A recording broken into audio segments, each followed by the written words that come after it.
Hey, y'all. Hey, hey, everybody. Hello. It's the creative team of Dr. Ruby E. Powell. We done took over her live. Y'all, we about to go live and talk to you about how to design the life that you love. I hope y'all got pen and paper because we Yes, about to get into it, period. you And then are. we got a guest host on here. She like, what up, though? Y'all see me? Hey, wouldn't take nap time, so here we are. Here we are. This is real life. So let's get into it. All righty. So, mm, should I start? Go ahead and kick it off, creative director, All sir. right. Hey, guys. I'm Nathan. I'm creative director. So, um, basically, what we're talking about today is we're talking about the designing of the life we love, and so I love designing. Designing is what I do. I do it pretty much every day. And, even professionally and unprofessionally at home, I design lots of things. Just like a couple of weeks ago, I designed a flyer for my my older sister that that we just had prom for her. We did the prom invitations and stuff, and it's just something that I like to do. And incorporating that with professional business life, it's just it makes me feel great about life. So So how would you say like creating and designing like content has helped you in just like building your personal life that you love? And do you love your life, first of all? yes, I love my life. I love the people that help my life and my dreams become reality. And I love just the person who makes all of my life worth living, and that's God, of course. So I would say creating and designing it plays actually a big part in my life. It's actually become more of who I am than I thought it would, because I do a lot of designing. I do a lot of things that pertain to my life and my character. And you know I've had people to come and just tell me, hey, I love I love what you're posting. I love this and I love that.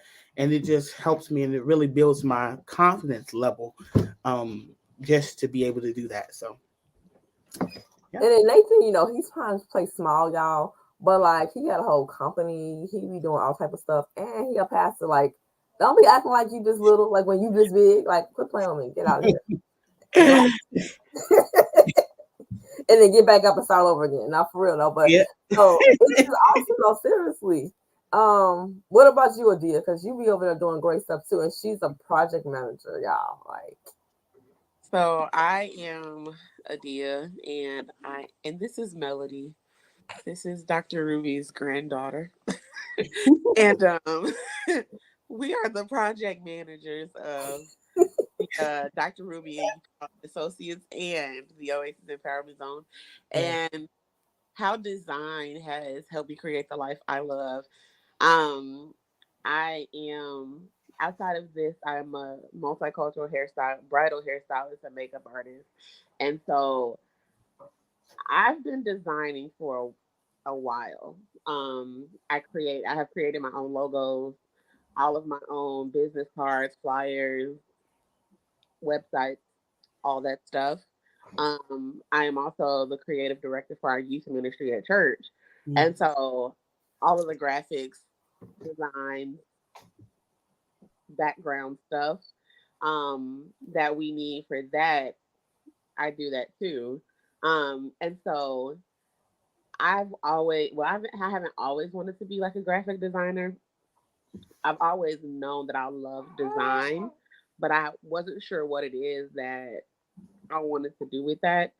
And so I've just kind of taken those skills, those self taught skills that I have, and started to create the life I love so that I can work for myself. Contract work. I'm a new mom, so I can't get up and go like I used to. I can't just be like, oh, you need me to come do your hair in like 5 minutes. I can't do that like I used to. So taking those skills of design and graphic design and the creative part of the creative element and all of that, I am able to create the life I love because I'm able to work for myself when I want to, when I need to. And I always tell people I am half creative, half administrative. So I have both those aspects. I'm not always 100% creative and I'm not always 100% administrative. So I merge the two together and with the two, I feel like I'm able to do great things. So that's how designers help me create the life I love. That's awesome, y'all. Like, I love it. So I am Lasaina Inspires, and my name is Lasaina Simpson, but I go by Lasaina Inspires and everything. That's my business, my company. But I also have a company called Rock Your Rebel, which I am a lead creative strategist for. And so that's what I do for Dr. Ruby Powell and Oasis Empowerment. And what that looks like is I've combined creative content, creative design, and creative strategy to take visions further, whether it's for ministries, ministers, companies, the stuff that I do for myself. And I love it. It's helped me to, similar to Adia being a mom. Well, now I'm a mom of grown children, so I can move a little bit different, y'all. I'm just saying. Period. I'm bragging. Oh, I can move a little bit differently, but the reason I started my different companies is because I wanted to be able to have the freedom of time, the freedom to help people, no matter where I'm at, and financial freedom. And let's be honest, when you first start a business, you don't always get that financial freedom right away, but it's a blessing to be able to say it's your own and to build on it. And I am a creator because the person that created me is the creator, which is God, like Nathan said. And I love it. I love being able to do what I do every single day, to help others to see a vision that was in their head come to life, and them being excited makes me excited. Like, I'm such a nerd for that. But the one thing that I wanted to tell you guys that everybody on here has a symbol is that we didn't go to school for what we're doing. We all had these gifts in us, and we just started to use them because we first enjoyed it, and then we saw that it was a need for it, and we wanted to help others. Right. And that in itself is creating a life you love, because what good is it to have gifts that we don't give back to help others? What y'all think about that? I think that that's actually a very good point, and it's actually a very good part of what we do, because if we're not helping others become, what they are called to be, or what, they have in them, to help them see that come out and to see them do it, it kind of, makes what we're doing just a hobby. It doesn't make it anything, life changing, really. So I think that's a big part in what we do as, just creative team members. Mm-hmm. What about you, Adia? How you feel about that? I know you got some thoughts. Or even Melanie, what you got to say, girl? What you got to say? You just had a lot to say, but absolutely. I think that in anything you do, if you're not doing what you do, first of all, our gifts and our talents are never for us. I'm a firm believer in it. And so many people think that their gifts and talents are made for them. And it's not. There's nothing in your life that you are gifted and talented to do that was created for you. Your gifts and talents are always created for you to help somebody else. And so if you're not doing what you do to help somebody else, then what are you doing? Like, you're not using your gifts to its full potential. And so just like I'm a hairstylist, and that I did go to school for. I paid a lot of money for that. And I also went to school to be a cosmetology instructor. Neither one of those were for me. I did it because that's what I loved to do and that was my passion. But my true passion wasn't doing hair per se.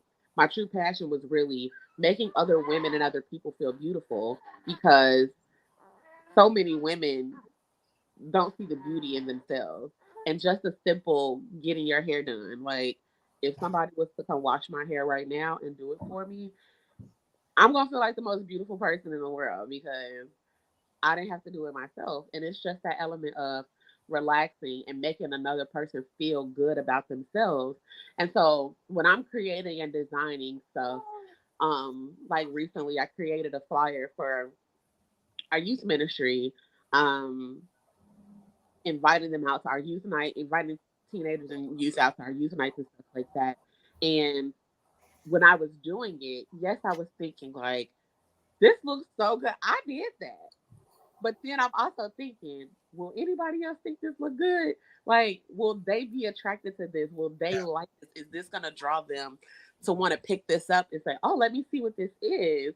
And the flyer is literally a chalkboard, with just the information on it, and it looked like people just wrote on the chalkboard, and then it's really nice. I must say.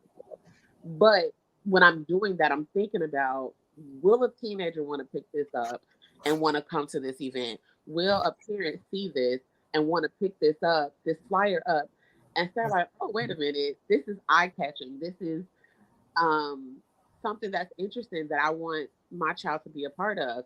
So it's like when we're creating and doing things like that, it's never really for us. We're doing it with other people in mind. And so that's my little take on that. That's true That's, though. yeah. Yeah. Well, I think it's awesome.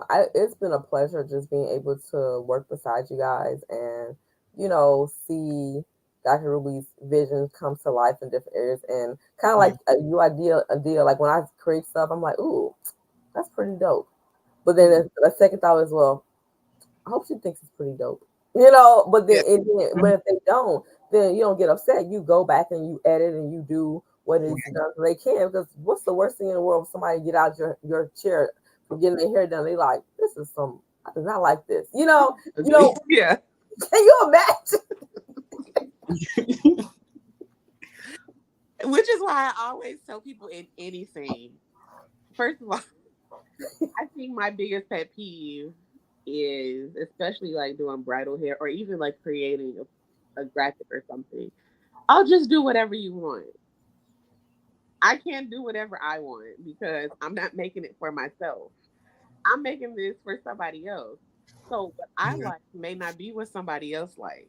What I think is dope and pretty and cool, you may think is ugly and too girly or too childish or too this and that. So everybody has their different perspective on what looks good and what is, some people don't have a creative bone in their body. Like my mom will always say, I am not the most creative person.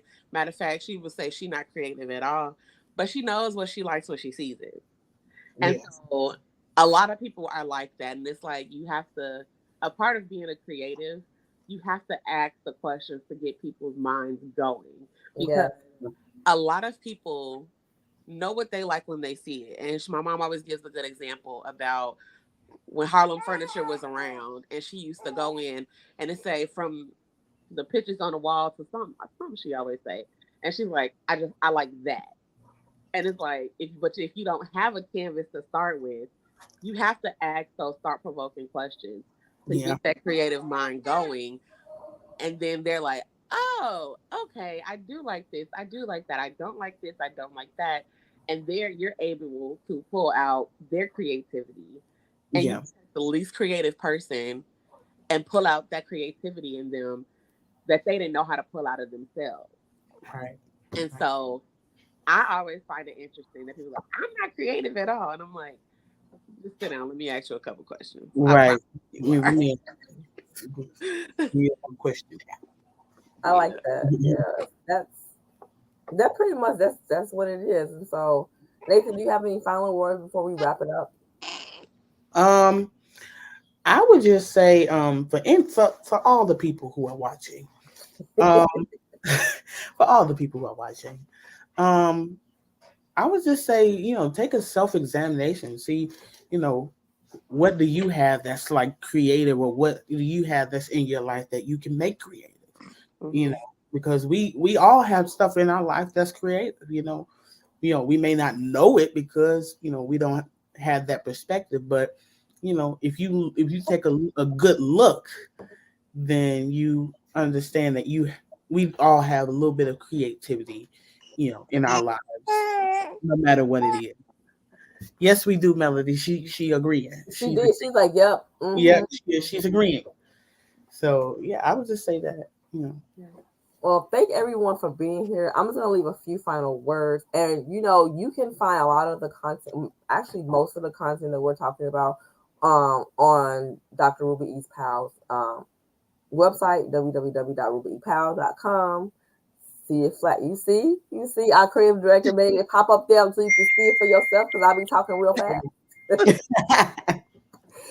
And just remember that the key to designing a life that you love and the work that you enjoy is to identify your passions and values, set meaningful goals, take consistent action steps towards them. And also, we didn't talk about it, but we all will agree, I wanted to speak for all of us, that to prioritize self-care, cultivating positive relationships, and being open to learning new things and taking on challenges. Because you're amazing already, so why not just add that value of you, who you are, and help others in your life? You know what I'm saying? Yeah. Period. Melody said period too. We all didn't just hear her though. Say period. Until next time, well, you will see Dr. Ruby and Pals talking about Dr. Ruby Says. Peace out. Okay, bye-bye.